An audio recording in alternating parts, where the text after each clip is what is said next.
Howdy, howdy, boys and girls. Welcome back to some more Tiny Bunny. Before we start, I'm just going to introduce the new thing for this episode. If you haven't ever seen it, this is from the Promised Neverland. My brother got it for me because I watched the series recently, of course at his request. And, it's a great show. I thought it'd be great for this episode because if you're looking for like a show with like a very happy, bright, go-lucky, wonderful atmosphere that's just absolutely heartwarming, run the hell away. This thing is awesome show, but absolutely horrifying, and I loved every second of it because children were dying. We're gonna gloss over that topic. I'm just gonna hang it up like right here so it can still be seen. But yeah, just so y'all know what's up. Anyway, enough of that. I thought that'd be a great thing to introduce because Tiny Bunny, both kind of horror themed. Why are you so far away? There we go. Alright, if you remember last time, you got jump scared in a dream last night. That was not nice. I thought it was my sister, but no. So we just had the police officers show up, and our mother told us not to go outside. And we were like, oh, we want to go outside after this kid just went missing out in the forest. 'Cause for some reason the main character is so dumb that he thinks it's a good idea to go look for the missing child as a child.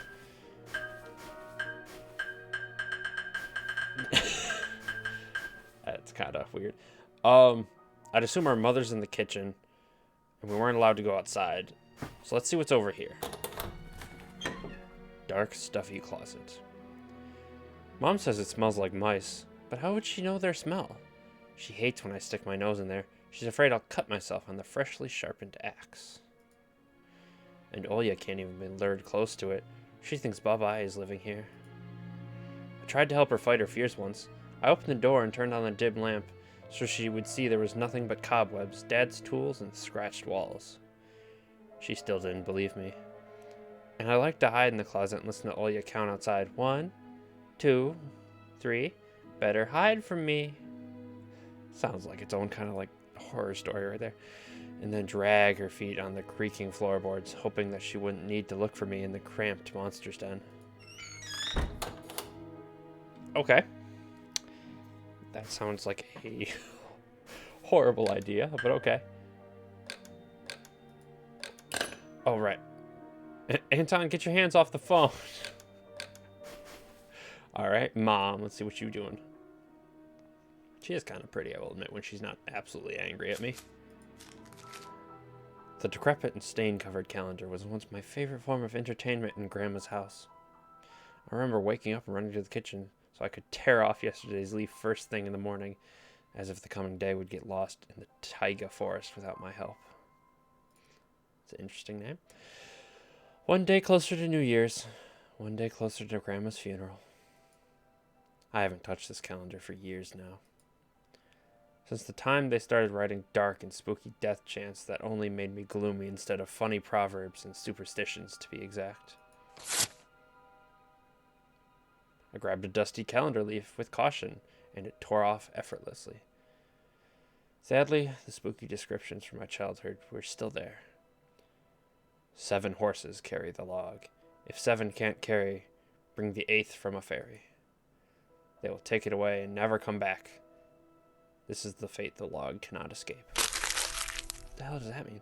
I crumpled the gray leaf and threw it into the waste bin, hoping to get rid of my anxiousness that washed over me. It was spreading inside me like an ink stain on blotting paper. Isn't this guy like 12, 14, something like that? Ooh, fridge. I like food. Are these actual brand names? Open. Grandma kept ice cream for me and Olya there, but now I can only see meat bits for soup and clumped together pelmeni? Oh, wait, what? I didn't read the rest of that. How do I see the gallery again? Not that way. God, okay, I might need to turn the sounds down. I turned the music down already, but... pelmeni, a Russian variety of dumplings made by boiling thin, unleavened dough filled with mincemeat. One may even call it Russian fast food. Okay, neat. This Maybe a little lighter on the sounds. Not that light, I guess. No, it needs to be a lot lighter. The music can go down a little bit. I still haven't messed much with the volume with the new mic in this game, so excuse me if I do that a lot. I don't want to talk to Mom. Oh, the radio. Emercom of Russia has declared the state of emergency due to adverse weather conditions. According to the weather forecast, a cyclone is moving toward the region. Expect heavy snowfall, blizzard, and snowdrifts on the road. Keep your eyes open and take care of yourself. Of course, the police are still about. Can't read that. I don't know Russian. The side of an old ocean freezer was checkered with my childish drawings, Mom's recipes, and all kinds of stickers from bubblegum with dinosaurs that Alia liked so much. Oh, is that your drawing? I swear to God, if that's your drawing, I feel horribly inadequate. Among that still life picture hung a piece of ruled paper with the phone number of the police officer who visited us. Okay, so that's who that is. First Lieutenant Tikhonov. I read inside my mind, looking at the officer's sprawling handwriting. A scrap of paper was held by 2 pieces of broken magnet from some old Soviet toy. Those pieces just barely covered up the numbers as if to taunt me. She did that on purpose. I leaned toward it to unveil the mystery and take a piece of it the piece to a safer place where it would wait for its time when I would finally find Vova and be the first to call the police with the happy news. Anton! Mom's reproachful eyes stared at me. What do you need it for? Hands off, you'll lose it. Angering my mom was the last thing I wanted, so I lowered my hand. Anybody else have trouble talking? Watched a whole video of Ethan from Crank Gameplays just absolutely botching everything he said. And I feel like that's me way too much. Because I'll be talking to someone and just like absolutely goof up an entire sentence and know I'm goofing up while I say it. And I'll just look at them like, are you okay? People get so upset at me. It's like, you're dying. What are you talking about? I took a peek at Mom's crossword. She would get very angry when someone gave her advice. So me and Dad faked knowing the answer and being about to reveal it all the time. I smiled at that fleeting thought. Vertical, 9 letters. The name of Philistine deity that protected them from viper bites and had a nickname, the Lord of Flies. Second letter is E. Was that Beelzebub? Was that what it was?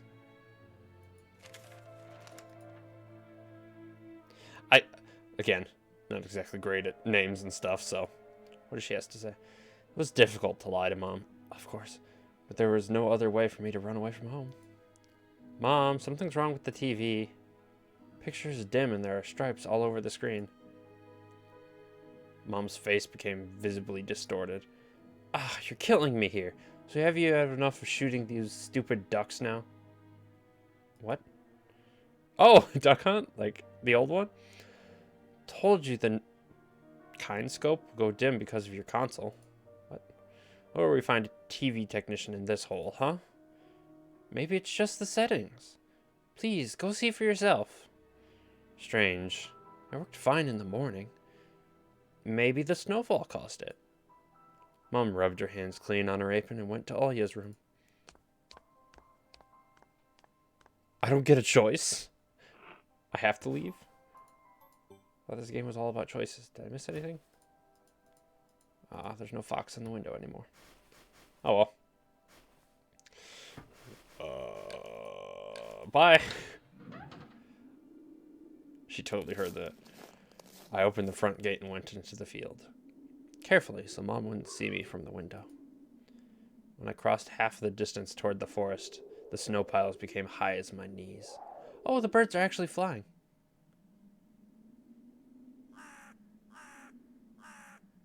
And crowing. Okay. I remembered my nightly fears. I saw those silhouettes around here. They were jumping around, holding hands. That hypnotizing music started playing in my head all on its own. In the light of day, those distant figures felt like a simple dream. What'd I just tell you? The sun turned my nightmares to ash, but the aftertaste was still there. Distant ringing in my ears, distorted shadows crawling on the snow alongside me. A barely audible whisper in my head. blurry and almost kind. Everything was silent. So silent, I felt like the world was totally empty. No ground, no sky, no parents, no Alia. The time reached its limit, a one-way trip that ended at the forest's piney stockade. Sometimes silence was much scarier than any scream. Our parents would scream at each other while arguing, and both me and Alia turned to stone, listening to them. But then always came the ringing silence.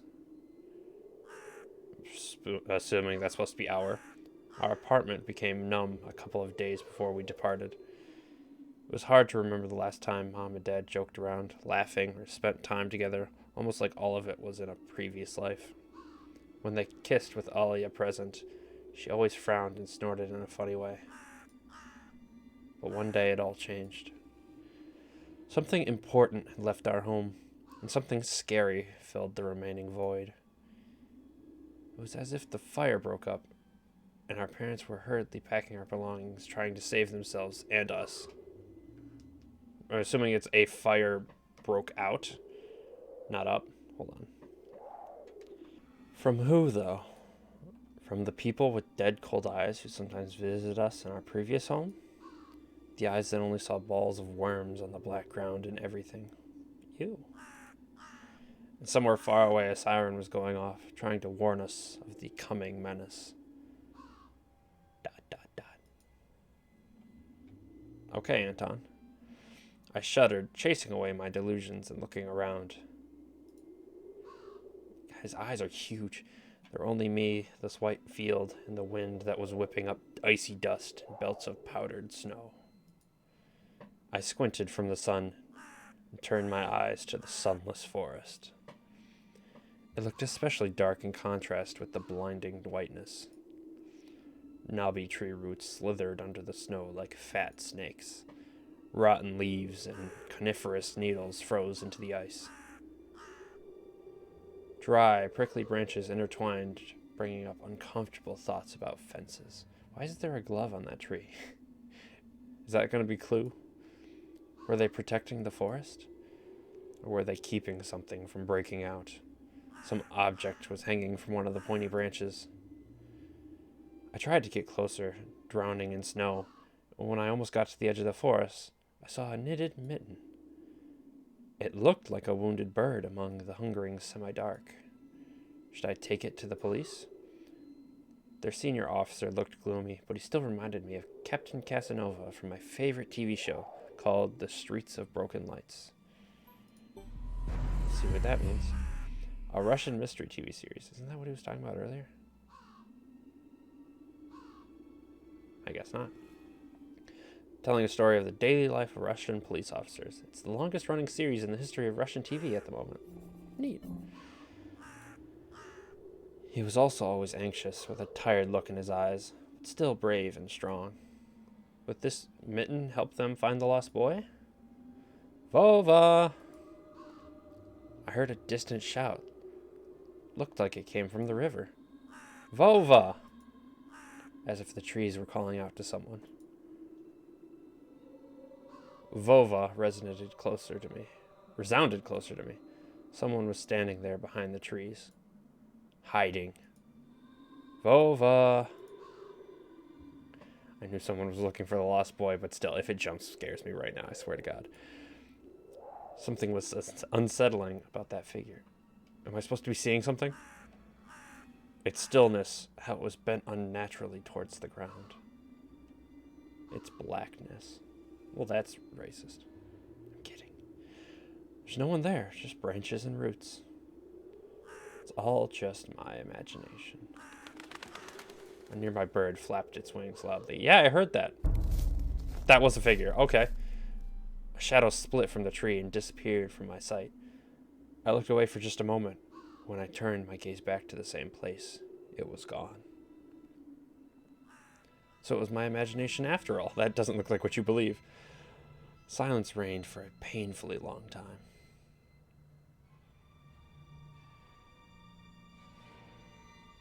Music.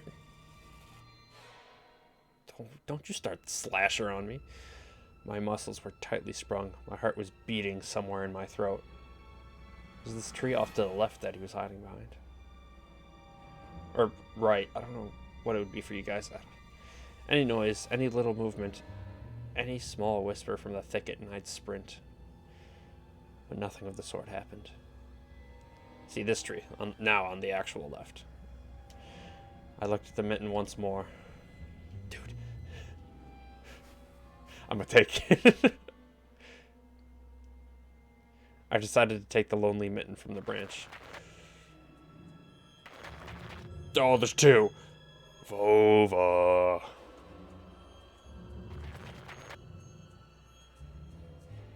A shout rumbled across the field and dissolved into the distance.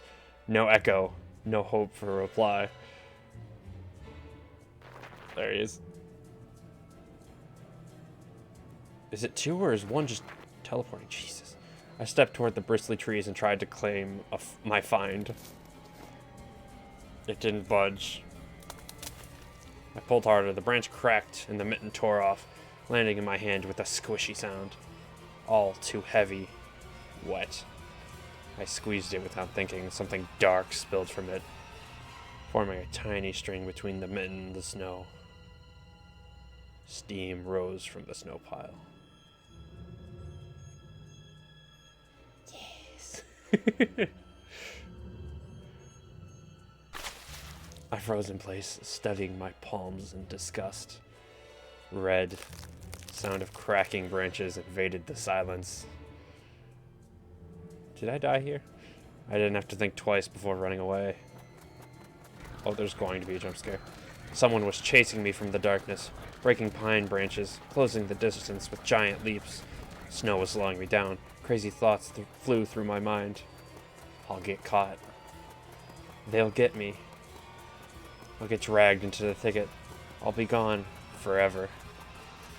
But there was one more voice, probably one of reason. It gave me strength, spurred me on. I'm not hearing anyone follow him now. You can do it. Don't stop. Never mind, there it is. Heard an animal roar behind me. It was so loud my ears went numb. I felt like the sound had come from a pack of hungry beasts rather than a single one. Their nostrils sucked in freezing air. They sensed my fear. Two giant wings flapped above my head. An enormous shadow flew over the clearing, a hoot, a wheeze. Owl!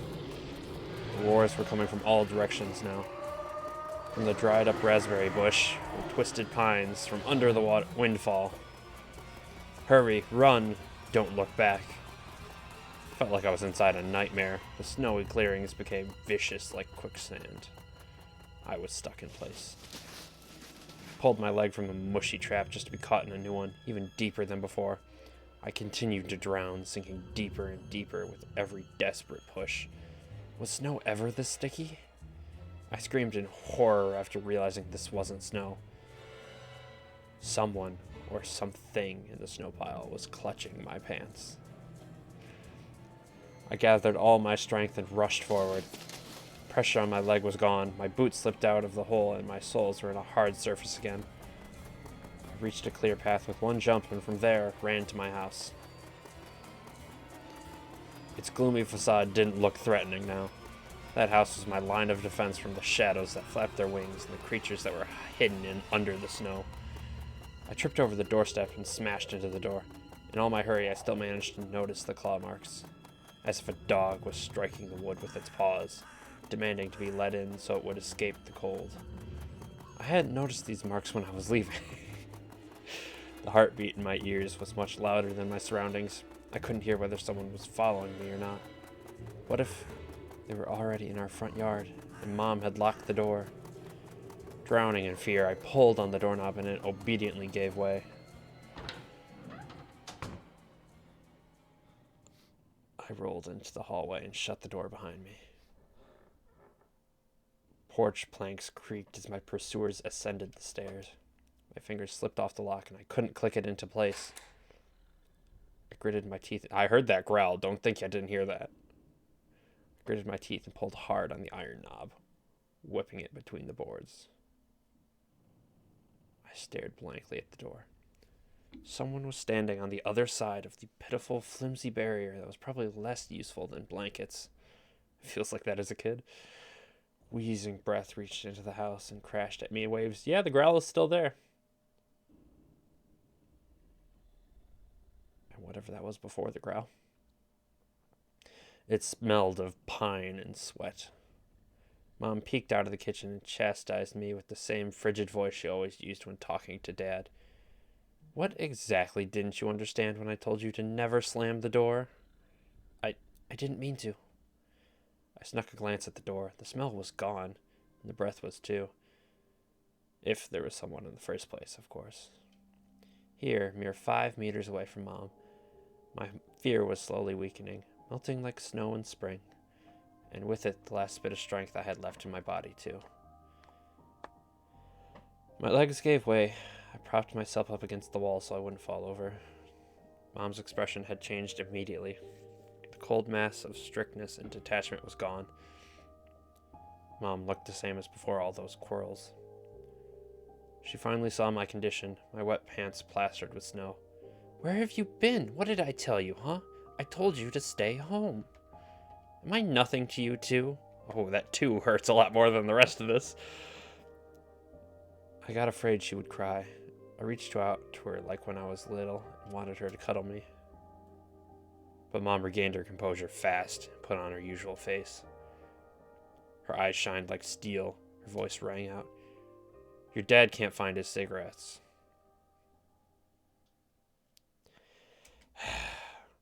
Be honest. Did you snatch them? Were you smoking in secret? There was someone chasing me. I thought... I stuttered as soon as I started explaining myself. Tears welled up in my eyes.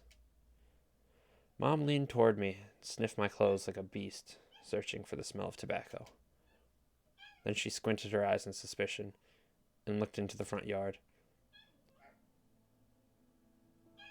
Oh no. Her expression changed in an instant. She covered her mouth with her hands. Bandit, shut up. Look, out there, at the fence. My heart started thumping as if I became prey once again and my pursuers were following me in the field. I could swear that I've heard something scratch at the door, just like in my nightmare. Mom beckoned me with her finger, and I gathered all my remaining bravery to look into the kitchen window, facing my fear. I could barely discern some hairy silhouettes swimming in snow through the icy winter pattern on the glass.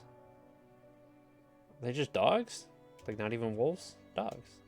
Just a small pack of strays with no name and owner, barely reminding of the hungry monsters that lived on the edge of the forest. Oh boy, were you scared of them?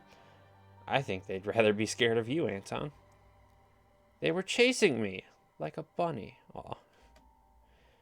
And what if they're rabid? The smile, that's not what you want to say. You were the one who broke the rules and went outside.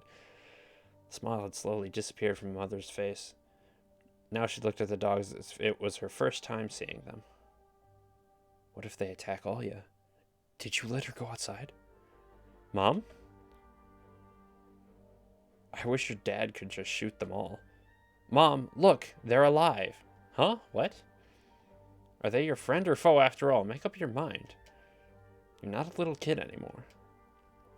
Mom sighed in annoyance, and I felt so bitter that I bit my lower lip and fixed my gaze on the cobweb-ridden corner. Well, some detective I am. The glove!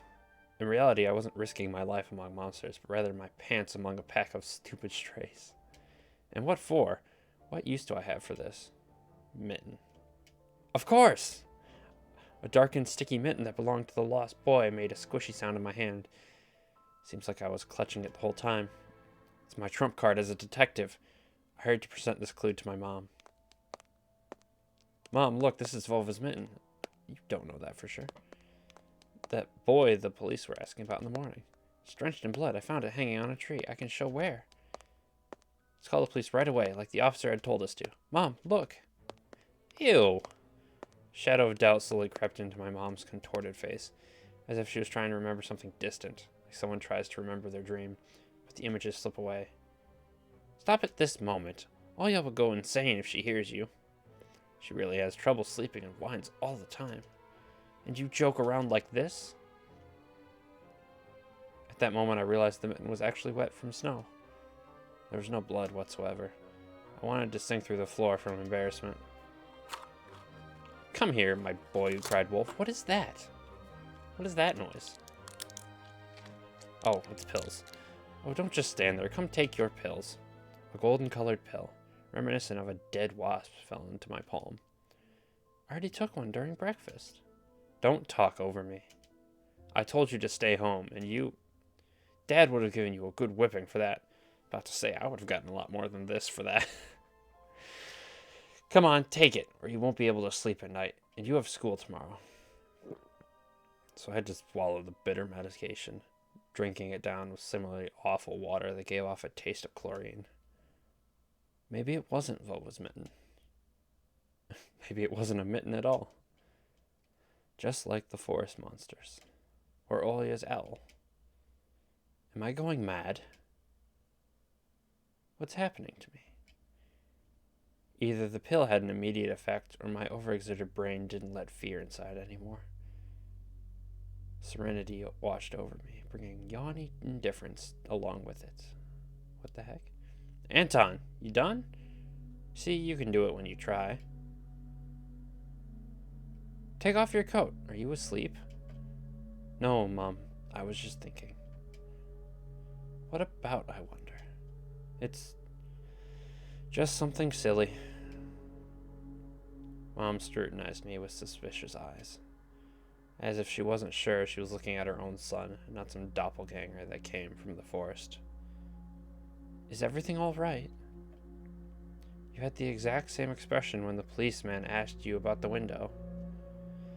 I'm all right, Mom.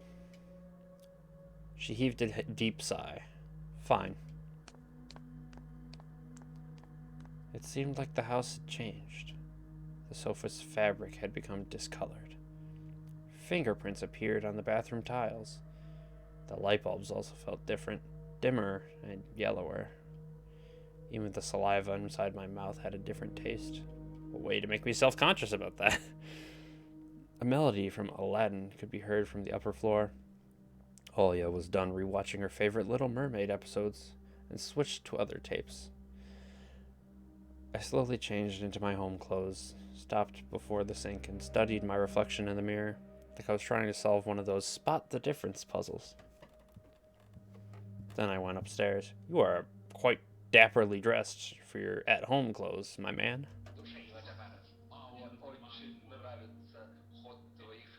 Okay, yeah, that's definitely Russian. Jafar's and Iago's voices died down. I walked past Olia's bedroom and slipped into my own.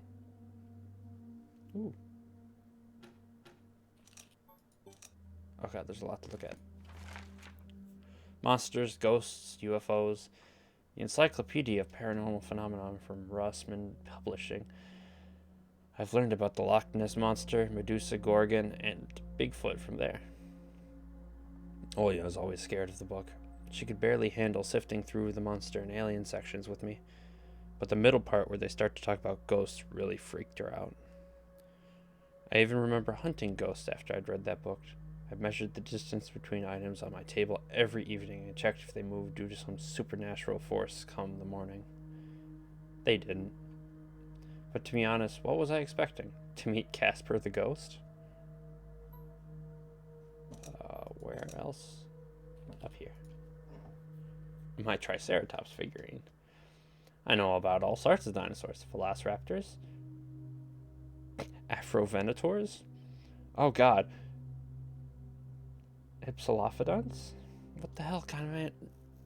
I didn't ever go that far into the whole dinosaur research. Jesus. I remember going to the movies to see Jurassic Park back when we still lived in the city and taking pictures with the T-Rex in the hall. It turned its head and roared. It was awesome. And next to it was a Robotech Transformer. I love this cartoon. When a jet fighter speeds up in the intro among the sound of blaster fire, you know your next 20 minutes will surely be amazing. Centride? Space station is captured. Rick, get ready for battle. I keep forgetting he's so young sometimes. How did I just notice that? Please tell me that's actually Alia. And it's not going to be like, come on, Alia, get out from under there. And she calls from the other room. Oh, that'd be horrible. I've dreamt of becoming an artist since Dad bought me my first comic book.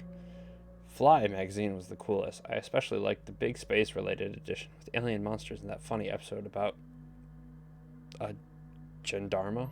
I don't know what the hell you're talking about. What's Fly? The first Soviet and Russian periodic adult comics magazine. Extremely popular during the crazy 90s, what made the magazine stand out was the refusal to use material from its foreign counterparts. So is this the 90s? I'm assuming late 90s now. Like super early 2000s, late 90s. I started drawing all kinds of stuff since that day, and I seem to be getting pretty good at it. One of my letters even got published in Fly once. Ooh, maybe someday they'll even publish my comic. I highly doubt that. See, I don't know if I should open this or check on Alia first, because...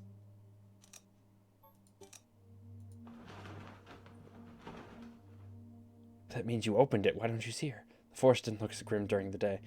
Tangled tree branches in the distance and the snowy field between our house and the forest brought sleepiness to my eyes. But sometimes I would still catch myself looking in the window at the icy treetops instead of doing my homework. You can't tell me you didn't see that if you walked literally right here. But you know what? I think we're going to leave that for the next episode. This game is awesome. Is there anything else I can interact with? Is that... thinking like either queen or like... I don't know. But yeah, no, this... Can I turn off the light? Oh, I would totally scare Alia if I could do that. But yeah, no, this game is awesome. It's not too jump scary. Obviously, there was literally only been one. But it gives like this awesome ambiance of like pure terror that like you can usually only feel as like a 12, 14-year-old. And I feel like every kid just has like seen something that doesn't exactly exist per se. And I don't mean like demons and monsters. Like he hasn't seen anything anyway.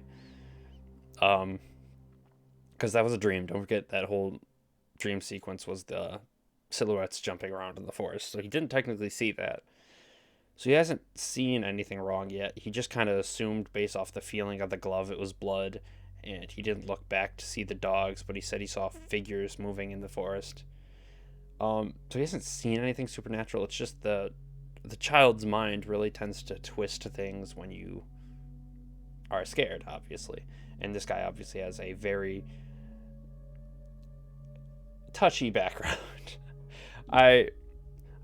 Everyone doesn't have a perfect household. Obviously, I don't either. So I get to some extent where that kind of puts you on edge all the time. So having fear on top of that could really like break somebody.